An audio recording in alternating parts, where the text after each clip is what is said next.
Hey everyone, Aaron here from MTGChallengers, and welcome to another Magic the Gathering deck tech.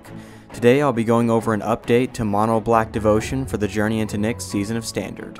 So, Mono Black Devotion has been the premier deck of the format ever since Theros, and it's arguably just gotten better and better with each new set, including this one. The main thing here is that the green and black Scryland is finally available, which makes it consistent and feasible to splash green for a handful of things, both mainboard and sideboard. Straight Mono Black Devotion is still going to be awesome, but I really think Golgari Devotion, as it were, is going to become the new standard, since you have access to so much good stuff that makes the card base better, lets it answer more threats in the format, and still has most of the consistency. So enough exposition, let's get right into the cards here. Starting off with the creatures, I have 4 Pack Rat. It took Innistrad rotating out for this guy to see the play he deserves, and he's just an amazing card overall. It can be an outright win condition on its own if they can't stop it, and with Mutavault in the mix, the rat can get very threatening very quickly. It lets you get use out of dead cards in your hand, and another good thing about him is that since the tokens are exact copies, they will count for the same 1 devotion that the original does, which makes it all the better with Grey Merchant. Basically, if you keep 3 mana open, this guy is sticking around for quite a while. Next I have 3 copies of Lifebane Zombie. A lot of Black Devotion decks are making the switch to this over Nightveil Spectre as the 3-drop creature, and I have to agree.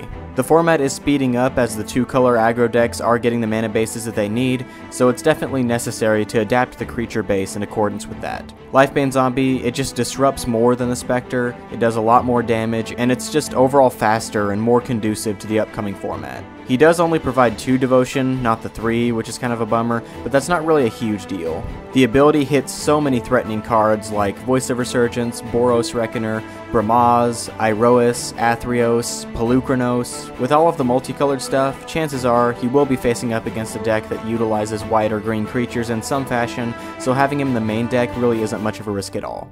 Then I have a playset of Desecration Demon. Awesome card, huge 6/6 flyer for 4 with an interesting downside. He can just control your opponent's board on his own, since they will most likely be sacrificing a creature to him every turn, and if they run out, they'll be taking 7+ damage each swing, which makes him a win condition as well. Due to all of the removal mono black runs, you can pretty easily just clear their board with it, they don't have anything to sacrifice, and then just hit them with a 6/6 flyer for 4 until they die. The last creature I have in here is one I'm sure everyone has lost to at some point, Grey Merchant of Asphodel. A playset, of course, he's the main reason this deck exists at all. By turn 5, you typically have 5 to 7 devotion piled up, and then the Merchant comes in and takes all that life away from your opponent, and gains you it back, which makes him an amazing stabilizer against more aggressive decks, especially due to the 4 toughness. He's just amazing all around, and an automatic 4 of in any Black Devotion deck. So that's it for the creatures, moving on to the other spells. First off, I have a playset of Thoughtseize, one of the pillar black cards in the format right now, and for good reason. It's an amazing early play, gives you a lot of information, it disrupts just enough to keep other devotion decks on their toes, really wrecks highly synergistic decks, and deals with basically everything. As versatile as the removal package for Mono Black is, there still are certain things that it just can't deal with, at least game 1. Permanents like Detention Sphere and the new Banishing Light, indestructible guys like Thassa, God of the Sea, Iroas, and all the rest of the gods. It just does everything for 1 black mana and 2 life that you could want. They will be sided out occasionally, mostly when facing burn, because if there's anything you don't want to do against burn, it's take life off of yourself. Nevertheless, it's an amazing card for this deck, and will likely continue to be so. Next up, I have 3 Devour Flesh. A nice cheap removal spell to have, great against, again, the indestructible guys, as well as the hexproof guys. The new Ajani looks like it could be really killer with creatures like Witchstalker and Gladecover Scout to make them bigger and to find auras for them, so this card basically ensures that if that deck becomes a thing, it can be dealt with. Up against decks with a lot of weenie creatures like tokens and stuff, I will usually side at least a couple out, since it really only shines when there's only a handful of really good stuff on the field and anything they choose to sacrifice will be bad for them, so tokens kind of ruin that. It's still a fine spell though. Then I have 2 copies of Abrupt Decay. One of the main reasons to splash green in this deck, just a sweet removal spell that gets rid of all the lower cost stuff like Bramaz, Boros Reckoner, locks it on Smiter, and more importantly for a black deck, other permanents like Detention Sphere, Banishing Light, and even planeswalkers like Domri Raid. It's also great up against other mono black decks, since you will be able to destroy their Underworld Connections game 1. Only 2 in the main deck since it's fairly circumstantial due to the restriction, but it's still an amazing removal spell. Next I have 2 Bile Blight. Another great but circumstantial removal spell, much like the Decay. -3/-3 does kill a lot, and it really shines in the mirror matchup against Nightveil Spectre and Packrat. And it's also great at dealing with multiple Burning Tree Emissaries, Boros Reckoners, and it's great up against Elspeth tokens, which can really present a problem for your Desecration Demons and Devour Fleshes. Up against stuff like Loxodon Smiter, Bramaz, Pelucranos, and the bigger creature decks, it's ultimately pretty bad, so that's why there's only 2 in the main deck. But when you face the right deck, it's just a blowout spell. Then I have a playset of Heroes Downfall, the premier removal spell for the deck, and arguably the format as a whole. It's an instant speed answer to just about anything. It doesn't care about converted mana cost, color, or toughness. It just destroys without prejudice, which is exactly what a deck like this needs. There's not much to say about it other than that. It's just an amazing spell. Moving on to some of the other permanents I have in the deck, a playset of Underworld Connections is great for card advantage. In the longer, grindier matchups, this is really the card that keeps you in the game. Over time, the advantage you get off of this card is just huge, and since you're usually at a very large amount of life due to your merchants, the 1 life is really negligible. Up against the quicker decks, some will be sided out in favor of some more removal, but where the format is right now, this deck really needs these. It's also just nice to have more permanents to help out Grey Merchant. And the final spell I have in here is 1 Vraska the Unseen, another area where the splash of green is really beneficial.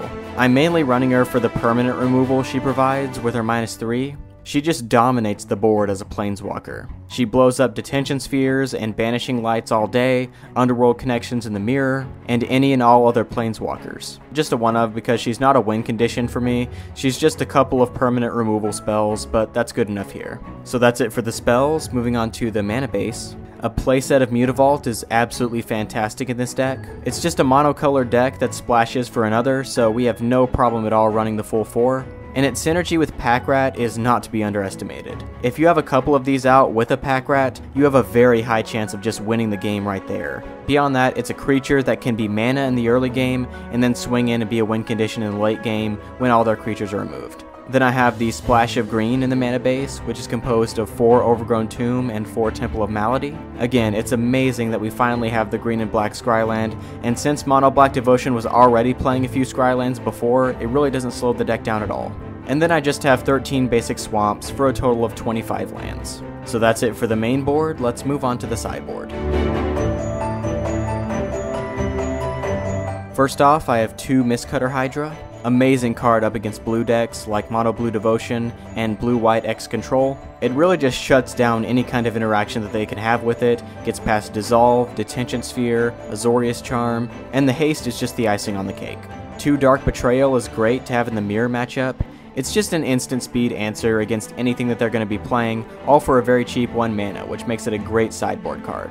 Then I have 2 Unravel the Aether. Phenomenal permanent removal here, which again is really one of the main problems that straight Mono Black Devotion has. It gets rid of Detention Sphere, Banishing Light, Underworld Connections, and since it shuffles it back into their library, it gets around the indestructibility of the gods like Thassa, Iroas, and Athreos. Then I have 2 one-ofs, which are Doomblade and a 3rd Abrupt Decay. There's not much to say about these spells, they're just conditional sideboard removal that will come in when they are good.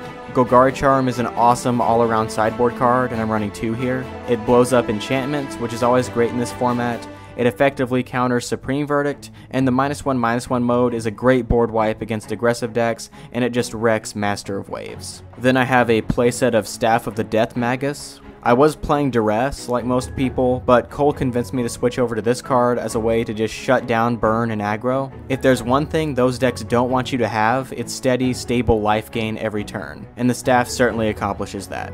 And finally, I have 1 Whip of Erebos in the side, just some more life gain up against burn and aggro, which is always welcome. And it will usually take the place of 1 Underworld Connections to still keep the devotion up. Also, the reanimation ability is really awesome with Packrat, just to be able to reanimate him and then make a copy, or to bring back Grey Merchants, losing them more life and getting me more. So that's it for this deck tech. Thank you all very much for watching. To see these decks in action, click the annotation at the end of this video to see the gameplays, and also be sure to subscribe to the channel and like the Facebook page to support the continuation of this project. Thanks for visiting, and if you like what you see, subscribe for more Magic the Gathering content.